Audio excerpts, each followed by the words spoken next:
Olá, queridos, que bom poder chegar até os irmãos através deste vídeo, poder compartilhar as Escrituras e juntos sermos edificados pela palavra do Senhor. Hoje eu quero trabalhar o livro do profeta Miqueias. Claro, nós estamos dando apenas uma olhada nesses profetas que tem muito a nos ensinar. É a palavra de Deus, ela é viva, ela é eficaz. Apesar desses escritos terem cerca de 3.000 anos, eles falam ao nosso coração e ao lermos nós vamos percebendo que falam para nós hoje da nossa situação aqui no Brasil. Os mesmos pecados, eles acontecem em nossa nação, os mesmos erros, os mesmos desvios, apesar de que somos humanos e pecadores, tanto os de Judá quanto a nós que somos brasileiros aqui no século XXI, cometemos os mesmos erros, as mesmas falhas, e Deus é sempre a nossa esperança. Eu quero compartilhar Miqueias 7, versículo 7, que diz: Eu, porém, olharei para o Senhor e esperarei no Deus da minha salvação. O meu Deus me ouvirá. Então, Miqueias não é produto do meio. Miqueias não é influenciado pelos tantos problemas que tinha em Judá naquele tempo. Ele foi profeta no tempo de Jotão, Acás e Ezequias. Jotão fez o que era reto perante o Senhor. E Ezequias também. Ezequias fez várias reformas religiosas. Mas Acás foi idólatra, adorou os deuses, foi um péssimo rei. E Miqueias está nesse contexto de um reinado, o reinado de Acás, um reinado turbulento, problemático, difícil, que trouxe sérias sequelas no reino de Judá, por causa do reinado de Acás. E Miqueias é um servo de Deus, é um pregador da palavra de Deus, que amava o reino de Deus e deixa isso claro no seu livro. Basta nós lermos o livro e vamos perceber um coração fervilhando pelo reino de Deus, o coração de Miqueias. E o tema que eu quero tratar é esperança em meio à adversidade. Esperança em meio à adversidade. O profeta Miqueias, ele denuncia primeiramente ou juntamente na sua profecia, mas eu quero destacar primeiramente os pecados da liderança. Ele destaca esses pecados do sacerdotalismo, do que estavam à frente do povo, do rei, por exemplo, o rei Acás. Ele vem denunciando os pecados da liderança, chamando-os de volta, ou seja, Deus, através do profeta Miqueias, se levanta então com uma voz de condenação dos pecados e um desejo de que o povo voltasse para o Senhor. E a liderança, ela é muito importante, porque nós sabemos e conhecemos a questão do espelhamento. Nós sabemos que a liderança, ela influencia. A liderança deixa marcas por onde ela passa e onde ela está.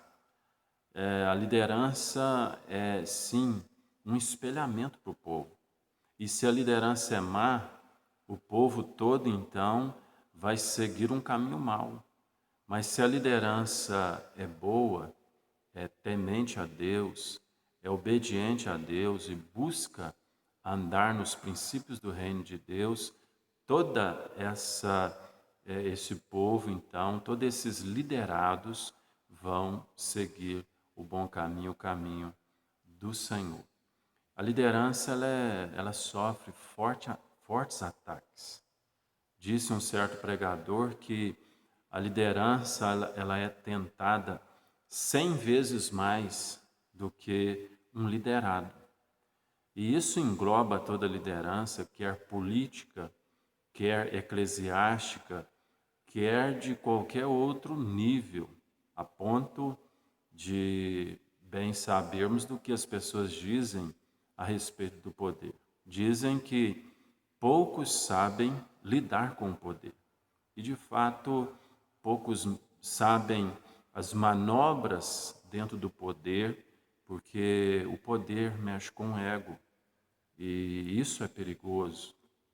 Se a pessoa não desenvolver humildade diante do Senhor, ele embrenha por caminhos perigosos e que conduz uma nação, uma igreja, um povo ao caos, se essa liderança não estiver firme, andando segundo os princípios do reino de Deus.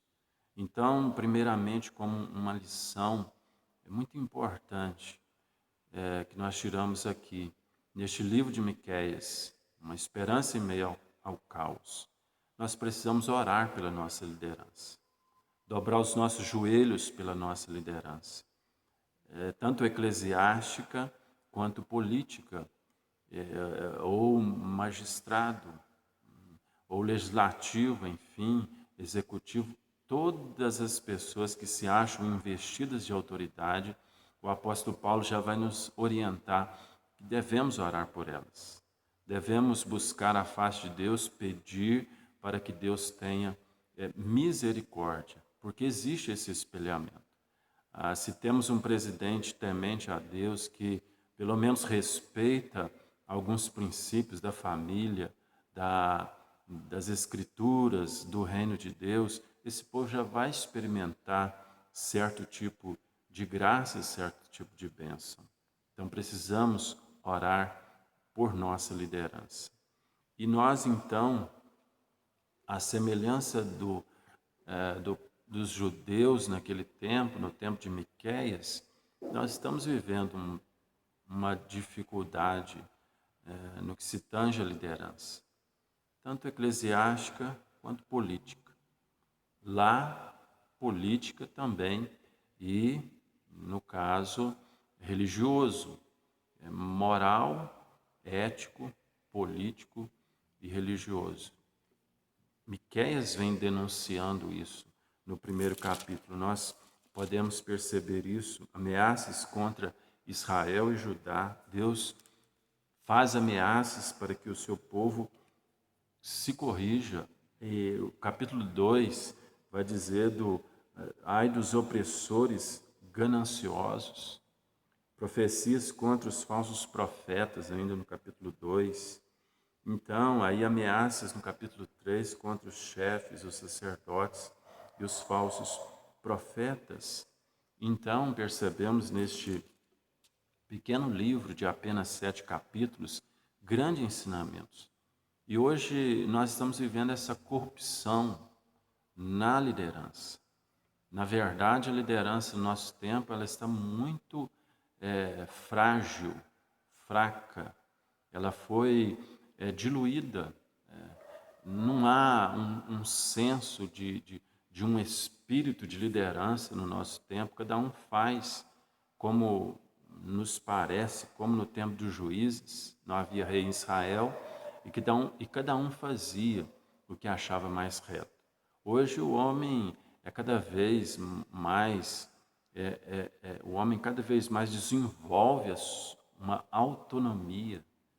Ele quer ser dono dos seus desejos, das suas decisões, dos seus sonhos.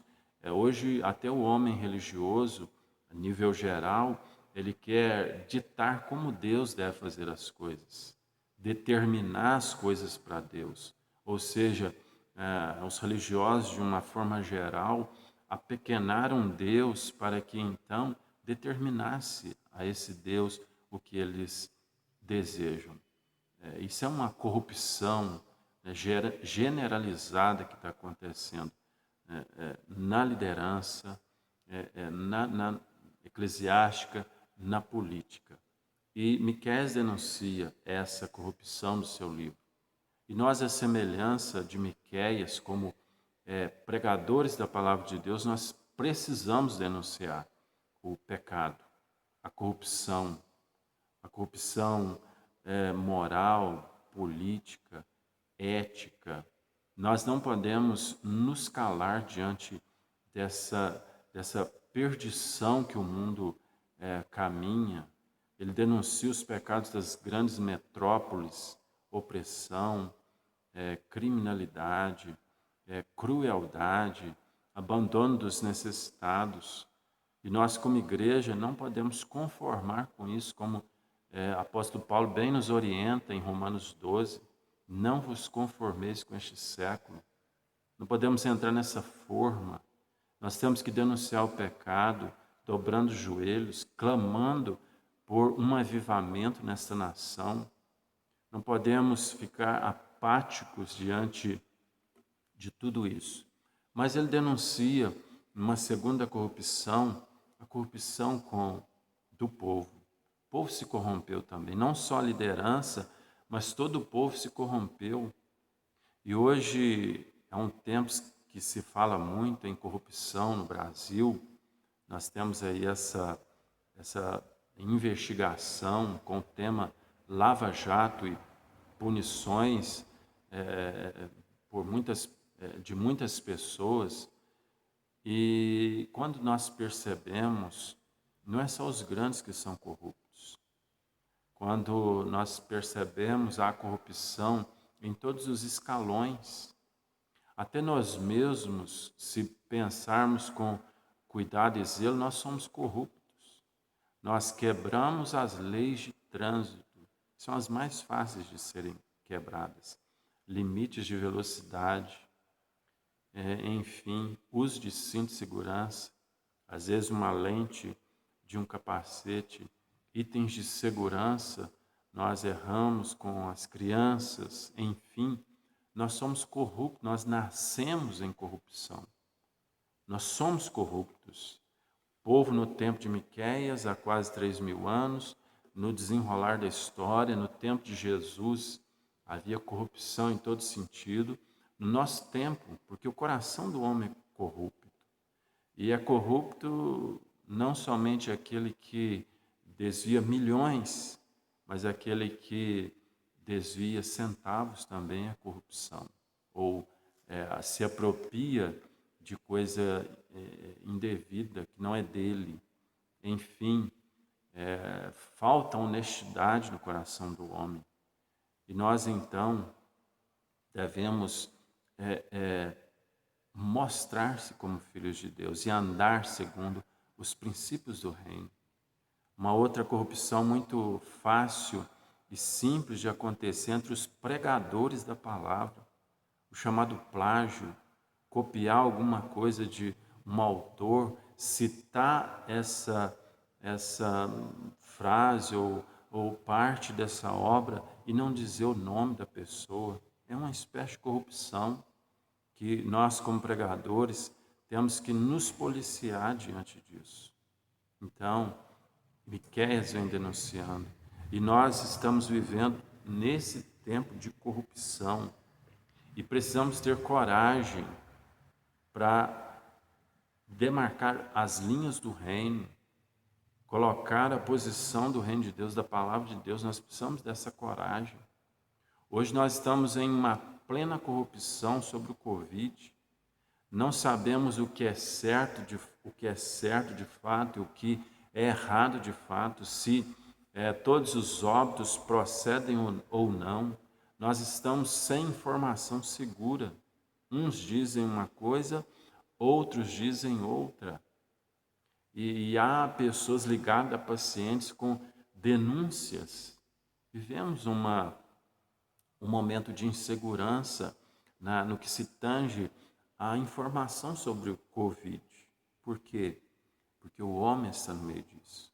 Há interesses políticos, há interesses de promoção, há interesses financeiros, há interesses de todos os tipos E então essa corrupção no coração do homem faz essas coisas e traz problemas, dificuldades.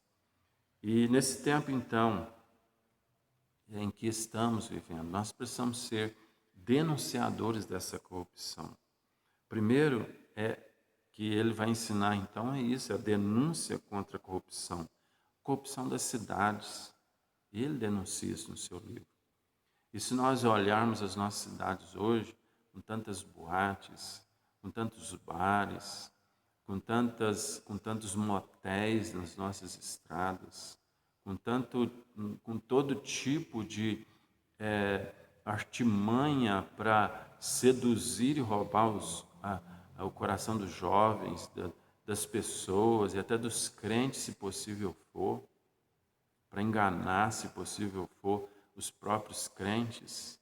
Ser crente numa grande metrópole ainda é mais difícil, nem se falando ainda em questões ilícitas, mas questões lícitas, o próprio entretenimento, tantas coisas a fazer, tira esse tempo precioso da devocional, do estar com Deus. A corrupção das autoridades, então, ele denuncia, a corrupção do povo, como eu disse, mas ele nos ensina um anúncio da verdade. No capítulo 6, versículo 8, ele vai dizer o seguinte: ele te declarou, ó homem, o que é bom e que é o que o Senhor pede de ti, que pratiques a justiça, ames a misericórdia e andes humildemente com o teu Deus. Então, o que o Senhor requer? O Senhor requer justiça. E nós precisamos ser justos e clamar por justiça na nossa nação. Quantas injustiças aconteceram em Judá, no tempo de Acás, em outros tempos, e quantas injustiças hoje no Brasil. E nós, então, como igreja, nós precisamos clamar por justiça, praticar a justiça, buscar a justiça. Nós precisamos também, então, aqui nessa sequência, desenvolver a misericórdia. Misericórdia é o ato de ajudar as pessoas, é o ato de colocarmos o nosso coração nas necessidades dos outros, que podem ser das mais amplas, não somente de donativos, mas de um aconselhamento, de uma palavra amiga, de um ombro amigo, de um ouvido. Às vezes a pessoa simplesmente nos quer o nosso ouvido para falar. E nós, então, como filhos de Deus, a nossa fé deve influenciar o nosso dia a dia. A nossa fé deve ditar as normas do nosso viver diário. Mas também ele fala aí, então, de humildade, e andes humildemente com o teu Deus. Nós precisamos de humildade. Nós precisamos, então, nos curvar diante de Deus e reconhecer a sua soberania, reconhecer as pessoas como nosso próximo e semelhante, porque não podemos ser soberbos e nem ter complexo de inferioridade, porque nós somos iguais aos outros. Não podemos ter complexo de inferioridade por cor de pele, por diplomas, por cor do cabelo, enfim, seja lá o que for. Não podemos ter, porque nós somos todos iguais, não há lugar para complexo de inferioridade. Todos somos filhos de Deus, mas também não há lugar para soberba, porque todos são servos de Deus, filhos e servos. Não há lugar para altivez. E o coração humilde recebe a graça do Senhor, mas o soberbo, a sua resistência, porque a palavra vai dizer: Deus resiste aos soberbos, mas dá graça aos humildes. Então, Deus pregou através de Miqueias que deseja justiça, misericórdia e a prática da humildade, andar humildemente diante do Senhor. Mas ele faz uma proclamação de promessa de perdão. No final do livro, ele termina o livro assim, Miqueias 7, 18 a 20. Quem, ó Deus, é semelhante a ti, que perdoas a iniquidade e te esquece da transgressão do restante da tua herança? Quem é como esse Deus? O Senhor não retém a sua ira para sempre, porque tem prazer na misericórdia. Deus tem prazer na misericórdia. Tornará a ter compaixão de nós, pisará aos pés as nossas iniquidades e lançará todos os nossos pecados nas profundezas do mar. Mostrarás a Jacó a fidelidade e a Abraão a misericórdia, as quais juraste a nossos pais desde os dias antigos. Então o cenário não era bom no tempo de Miqueias. O cenário não é tão animador no nosso tempo, nos nossos dias. O Covid está aí, nos isolando. Nós temos problemas sérios na política, na democracia ameaçada, uma desigualdade social muito grande, problemas sociais muito grandes, desemprego.